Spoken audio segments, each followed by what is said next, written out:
Welcome back to the Bluechip Breakdown, Vols fans. I'm your host, Bowl, and in today's video, we'll be taking a look at the on-3 over-under for the SEC in the wins and loss columns. Let's pull up the graphic right here. All right, so starting off with Georgia at 10.5 wins in the 2024 season. All right, so Georgia is coming off of 2 national championships in the past 3 seasons, and I think a lot of that has to do with their lack of strength of schedule. But this season, their strength of schedule is actually tough, and it does sadden me that Nick Saban won't be coaching for Alabama. But whenever we're looking at this schedule, you see at Alabama, number one, that's a tough game. At Texas, that's another tough game. And then at Ole Miss, those are probably 3 of their toughest games. But then you've also got Tennessee right there, and they've got Tennessee at home. I've got them potentially losing all 4 of those games. Now, some of y'all might be saying, well, Nick Saban ain't still with the Alabama Crimson Tide, but I think that they've got a strong enough roster, and that's really all that you need to beat Georgia is either a strong roster or, you need to be an innovative play caller. You need to have a really good offense. And I definitely think that Kalen DeBoer is going to have a great offense, just like he's always had. He's been a winner everywhere that he's been. And also, like I just said, they've got a strong enough roster to be able to match up physically with Georgia. And the game is in Tuscaloosa. Now, some of y'all might be saying, well, Tuscaloosa is not really much of a home advantage. And y'all would really be right. But I think a lot of that has to do with just knowing, hey, we got Coach Saban out here and he's going to will us to victory. But there's a lot to be said about a fan base that feels like they need to help their team win because they're not too sure about their coach. And I think that we'll see Alabama's crowd really get into this game, and it will affect the Georgia Bulldogs because they are scared of Alabama. It's the big A on the helmet that we're terrified of Nick Saban, but I think that they're still scared of Alabama, and I do feel like their offensive prowess will be able to outmatch Georgia on the field, so I definitely had them losing that game. And again, I've got them losing a total of 4 games coming up in 2024, so I'm going to take the under on the 10.5 for Georgia. Next team is Texas, and they have to go up to Ann Arbor and play up against Michigan. I think that they'll be able to win that game. Michigan's lost a ton of talent.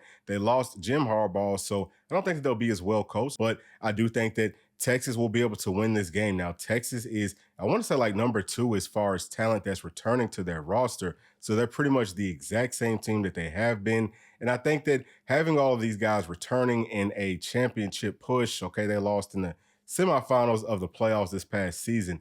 I think that they're primed and ready, and they believe in everything that Coach Sarkisian is doing up there. So I do feel like they'll probably be able to be a much stronger team this season, and I do think that they will be beating Michigan. Now, if you look at the rest of their schedule, I've got them winning all of these games. It's not as easy as a schedule as it was over the past, however long that was with the Big 12. Obviously, these big rivalry games versus Oklahoma and Texas A&M are always going to be tough for them. It seems like Texas is just one of those teams that they lose at least one game every season that they're not supposed to lose. I think that they'll beat Oklahoma this season, but I do have them actually losing to Texas A&M, who is actually returning the most amount of talent, okay, the most amount of production on their roster, and I really like their coaching staff. I think that they'll be just fine. So I've got Texas at the over, only losing 1 game this season. Next team is Alabama, and their over-under is set at 9.5 wins. I've got them losing to Tennessee. Okay, that game is in Knoxville. I got them losing to LSU and to Auburn. Now, some of y'all may be saying, well, how are they going to be able to beat Georgia? We just kind of talked about that. I just think that they've got a good coaching staff, okay? They don't have an offensive coordinator or an offensive line coach right now, but their scheme along with their talent is going to be able to beat a Georgia team that really is still stuck in the Stone Ages as far as how innovative they are on offense and defense. They took a page out of Coach Farmer's book back in the 90s. We all know that Kirby Smart played for Georgia back in the 90s, and that was really the most dominant team in the SEC. Actually, Georgia beat Florida back in that time period more than they beat Tennessee. So I think that he's more so trying to take a page out of Coach Farmer's book, and he's trying to out-talent you. Now, we know that Georgia sits on a gold mine, and they're going to have a whole bunch of talent, but I just don't think that they have the offensive innovation to be able to beat a team that is evenly matched with them, and that's why I do have Alabama beating them in Tuscaloosa. And outside of that, if you look at LSU, I just don't believe in Brian Kelly. Okay, I'm not quite sure what their quarterback situation is. I think that they're overhyped all the time. Like, they've been overhyped since he's been there, and I just don't believe in what they're going to be able to do. Even though that game is in Death Valley, I do have Alabama pulling that one out. Now, the next team is Auburn. Okay, so Auburn did take Alabama all the way down to the wire this past season, but that game was at Auburn. This one's in Tuscaloosa. That's a bitter rivalry. It might be the best rivalry in all of college sports, just to be completely honest with you. And I think that even after a full season in the SEC, Kalen DeBoer is not going to be ready for this type of a rivalry. He's never seen anything like it. And I also think that Coach Freeze just has Alabama's number, okay? Certain teams, for whatever reason, even though it is going to be a completely different staff, without Coach Saban coaching that defense, he will have his imprint on that defense for sure. So a lot of the fundamentals, I think, will kind of remain the same for Alabama. But I definitely think that, an Auburn team that has a lot more talent, Coach Freeze has got a lot more of his playmakers and his guys. I think that they're going to go to Tuscaloosa and take it to Alabama. So I am going to be taking the under for Alabama, but not by much. All right, so the next team is LSU. We just talked about them briefly. Their over/under is set at 9.5 wins. I've got them losing to Texas A&M, Alabama, and Oklahoma. So I'm also going to be taking the under for LSU. Again, I just don't really believe in Brian Kelly as a head coach. We saw how bad their defense was this past season. I do think that the defense is going to take a big step forward. Okay, I just don't believe that they'll have as bad of a defense as they did 2 years in a row. But I also think that their offense will take a step back, and they really could be losing more than just 3 games.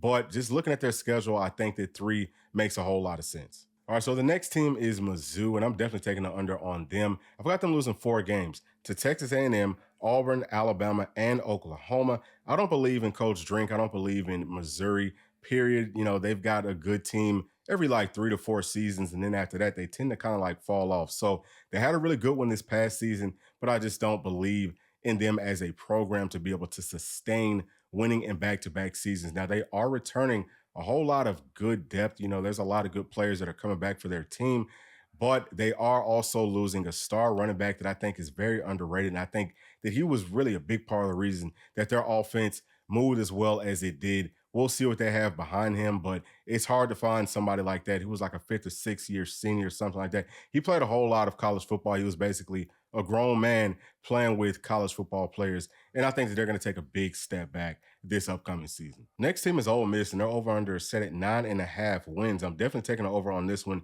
If you look at their schedule, it's pretty light compared to what it was this past season. Okay, obviously Georgia is the team that we've already talked about. Ole Miss beating. I'm picking Ole Miss to lose to LSU and to Oklahoma. And for those of y'all kind of keeping score, I've got Oklahoma beating a lot of teams this season. I think that they're going to surprise a lot of folks coming into their first season in the SEC. But I do have Ole Miss in the over, and I have them as a playoff team as well. All right, now for our Volunteers, we're set at 8.5 wins for the over/under. I'm definitely taking an over on this because I don't have us losing any games this season. The toughest games on our schedule is definitely at Oklahoma. Okay, we've got Alabama that's coming to Knoxville, and then we have to go to Athens. But I think that what we're going to end up being able to do is force a team to outperform Nico Iamaleava with their quarterback play, because we're going to be able to get pressure on the quarterback. We're going to be able to stop the run, and we're going to be able to play tight man-to-man coverage. So what quarterback in the entire country are you taking over Nico? I'm not taking anybody. He's a dog, okay? He's strong, and he knows how to make all the throws. He can improvise, very similar to a Patrick Mahomes. I really sincerely believe that. I think that he's the closest thing that we've seen to a Patrick Mahomes in really since Patrick Mahomes. Okay, he can really do it all, and I think that after this season, he will win the Heisman. He could potentially, win it back to back. It really all just depends on how our, young front 7 guys will develop in going into the 2025 season. But for this season, we've got a lot of veterans, probably the most veteran group in the entire country on both fronts. And I think that for those reasons, we're going to be fine right there. Okay, we've got a stable of running backs. We've got some wide receivers on the outside that will go out and get it. We've got 2 dynamic playmakers at the tight end position. Everything just smells a whole lot like Tennessee is an unstoppable force this year, and people are overlooking it. And some of y'all might doubt what I'm saying, but we'll come back to this video later on after this season. We'll see how right I was. I don't see any way that anyone's going to be able to beat Tennessee as long as we stay relatively healthy. And we all know that that's a big caveat for every single program in the entire country. Football, guys get hurt. I mean, that's just part of it. But Tennessee's deep enough this season that I think that we can withstand, like a normal amount of injuries, and we'll be just fine. Again, the key factor to all of this is our defense being able to, make quarterbacks have to win the football game. And then Nico performing the way that we believe that he's very capable of.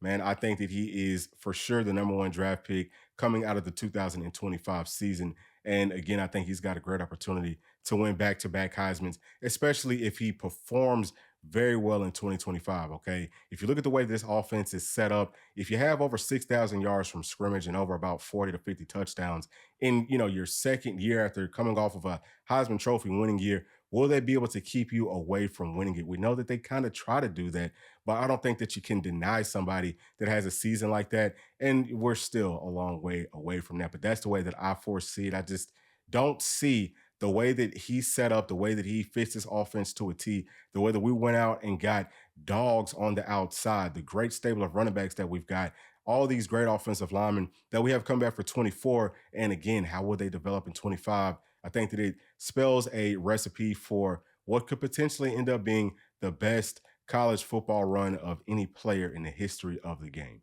Next team is Texas A&M, and they're over under set at 8.5 wins.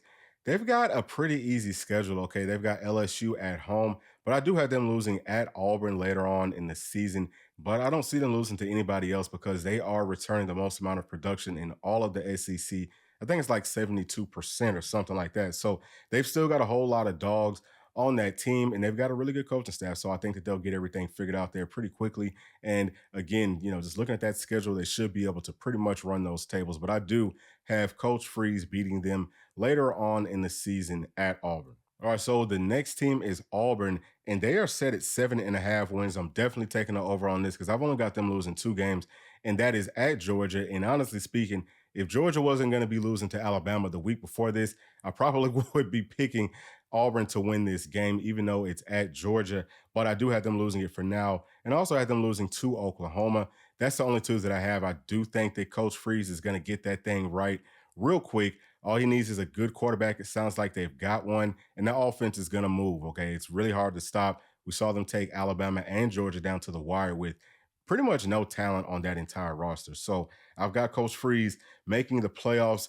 this upcoming season, and I think that they're a team to watch out for moving forward. Next team is Oklahoma, and I've got them losing to our Volunteers, Texas, and Alabama. Their over under is set at 7.5. Okay, so I've got them losing 3 games. I'm definitely taking the over for them. I think that they're a very well coached football team. They've got a whole lot of talent, and I think that they'll be just fine, especially if you're looking at their schedule. It's not a whole lot for you to be afraid of on that schedule. Maybe you might want to throw in a team like Mizzou, but again, I've got Missouri taking a big step back, and I've also got them beating Ole Miss. So that's a game of note for me. I just think that Coach Kiffin is a guy that very similar to Texas and to Oklahoma. They lose games that they're not supposed to every single season. I could see Oklahoma being Ole Miss's slip up in this season, and I've got them as a team that could potentially make the playoffs as well. Next team is Kentucky. They're over under set at 6.5 games. I've got them losing to Georgia, Ole Miss, Auburn, Tennessee, Texas, and Louisville at the end of the season. I just don't believe in anything that they do up there. Okay. They did add a couple of pieces, but it really doesn't matter. They lost their offensive coordinator. That offensive coordinator made a big difference in their offense this past season, and they still wasn't that good of a football team. Just Kentucky is going to be who they always are, and I'm definitely taking the under for them. Next up is Arkansas, who was over under set at 5.5 wins. I've got them losing to Auburn, Texas A&M, Tennessee, LSU, Ole Miss, Texas, and Mizzou. Now they've got a tough schedule. Okay, I've got them losing 7 games this season. Although they are going to be bringing in Bobby Petrino. Okay, he's coming back to Arkansas. I really didn't like what he did at Texas A&M. Now, how much of that was because there was a conflict between him and Jimbo Fisher? I'm not really sure, but I do think that Pittman is going to let him do his thing. So the offense could look okay. They just don't have a very talented roster. And I think it's going to take them at least a year or two to get that thing kind of moving back the way that it's supposed to.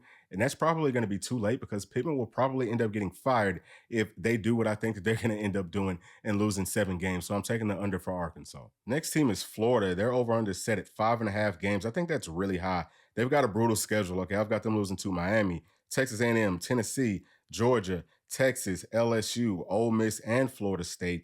And I think that this pretty much goes without saying. They've lost a whole lot of talent. I think that, their offensive play calling is lackluster, I would say, to say the least. it's just not that good. And I don't believe in what they've got going on down there in Florida by any means. I think that this could potentially end up being Billy Napier's last season with the Florida Gators. And that's a little bit concerning for us Tennessee fans because if they do get the right coach in there, they can very easily make a quick turnaround, especially with the way that college football is set up at this point. So hopefully, they can do a little bit better than what I am anticipating so that they can keep Billy Napier around just a little bit longer because I do feel like he's holding that entire program back. But for now, I'm taking the under on Florida.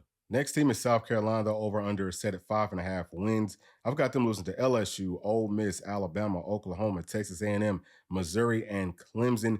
Now, I think that they got very lucky that they don't have to play my Volunteers this season, but I am definitely taking the under on this one.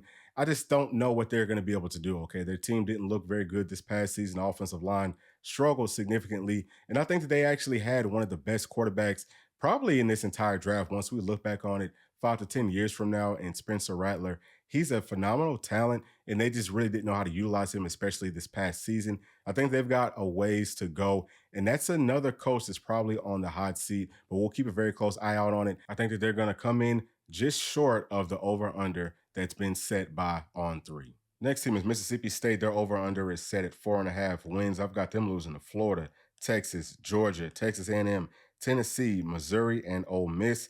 So I've actually got the over for them. They've got a new head coach. We'll see how things work out from that perspective, but they're still not a very talented roster. So I've got them, finishing a little bit lower. Okay, well, actually way lower in the SEC this season. Again, we'll see if they can kind of right that ship over the next few seasons. But as of right now, I don't have them as a playoff team, and I really don't even have them as a bowl eligible team. And the last team is Vanderbilt. They're over under set at 2.5 wins. I've got them losing to Virginia Tech, Missouri, Alabama, Kentucky, Texas, Auburn, South Carolina, LSU, and Tennessee, which makes up for 9 losses. And I'm taking the over for them because I do think that they'll be able to win some of those out of conference games. They have lost a whole lot of talent, but the out of conference games, I could definitely see them winning. So if I was a bet man, I would most definitely put some money on Vanderbilt to be better than that 2.5 wins that On3 has them winning this upcoming season.